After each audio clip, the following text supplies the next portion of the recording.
आजादी के बाद पहला लोकसभा चुनाव यदि भारतीय लोकतंत्र के लिए एक चुनौती था, तो दूसरे लोकसभा चुनाव ने देश की लोकतंत्र को एक पहचान दी। इसी पहचान की वजह से ही हिंदुस्तान में लोकतंत्र गहराई से अपनी जड़ें जमा चुका है।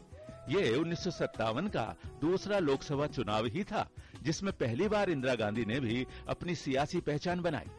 1957 का ये आम चुनाव देश के लिए एक ऐतिहासिक चुनाव था।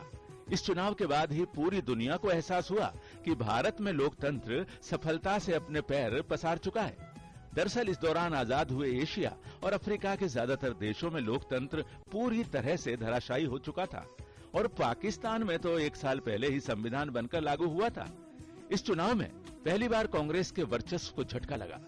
केरल में कम्युनिस्ट पार्टी ऑफ इंडिया ने राज्य की सत्ता पर कब्जा किया। पहली बार किसी देश में कम्युनिस्ट पार्टी को यूं लोकतांत्रिक प्रक्रिया के जरिए सत्ता में आने का मौका मिला।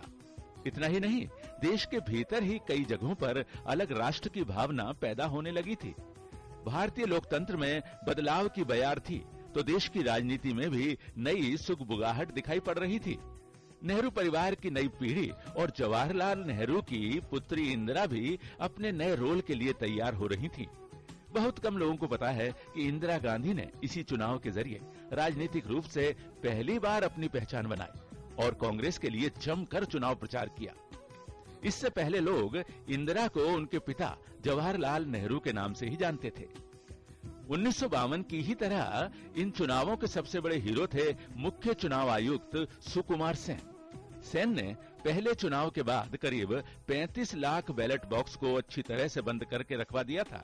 एक बार फिर उन बैलेट बॉक्स को निकाला गया और दूसरे चुनाव में भी इस्तेमाल किया गया, जिससे दूसरे चुनाव में 4.5 करोड़ रुपए कम खर्च हुए।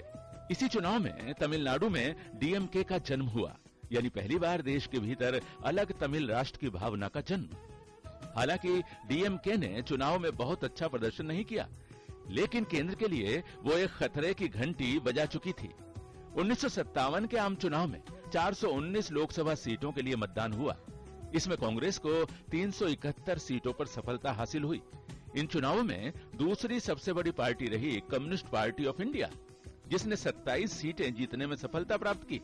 वहीं प्रजा सोशलिस्ट पार्टी 19 सीटें जीतकर तीसरी सबसे बड़ी पार्टी बनी। 1957 में इस दूसरे आम चुनाव में निर्वाचन आयोग ने मात्र 4 राजनीतिक दलों को राष्ट्रीय स्तर पर मान्यता दी। इस निर्वाचन में कांग्रेस पार्टी को 47.8% मत प्राप्त हुए और लोकसभा के 499 स्थानों पर कांग्रेस को 371 व 98 स्थान विरोधी दलों को और 25 स्थान निर्दलीय उम्मीदवारों को मिले। इस चुनाव में इंदिरा गांधी के पति फिरोज गांधी रायबरेली से चुनाव जीतकर पहली बार लोकसभा पहुंचे। वहीं कम्युनिस्ट पार्टी के श्रीपद अमृत डांगे दोबारा दूसरी मुख्य पार्टी के नेता बने। कुछ विधानसभा चुनाव भी राष्ट्रीय महत्व के होते हैं। ऐसा पहला चुनाव 1957 में केरल विधानसभा के लिए हुआ था, जिसमें सत्तारूढ़ कांग्रेस पार्टी को भारतीय कम्युनिस्ट पार्टी ने हरा दिया था, जिसमें ईएमएस नंबूदरीपाद के नेतृत्व में भारतीय कम्युनिस्ट पार्टी ने जीत दर्ज की।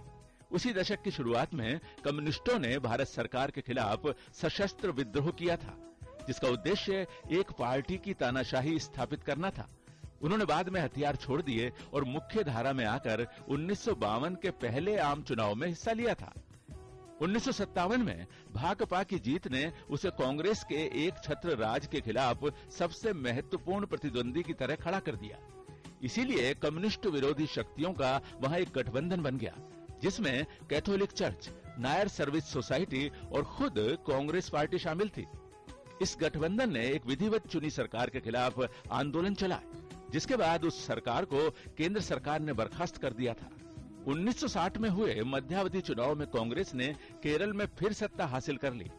अब तक के दोनों चुनाव पार्टी के लिए बहुत ही अच्छे रहे, लेकिन अगला चुनाव कांग्रेस और नेहरू के लिए एक बड़ी मुसीबत खड़ी करने वाला था, क्योंकि एक तो स्वतंत्रता आंदोलन की खुमारी उतर चुकी थी और दूसरा कांग्रेस के भीतर ही विरोध के स्वर उठने लगे थे। अमित के साथ श्रीश चंद्र सिंह, डीडी न्यूज।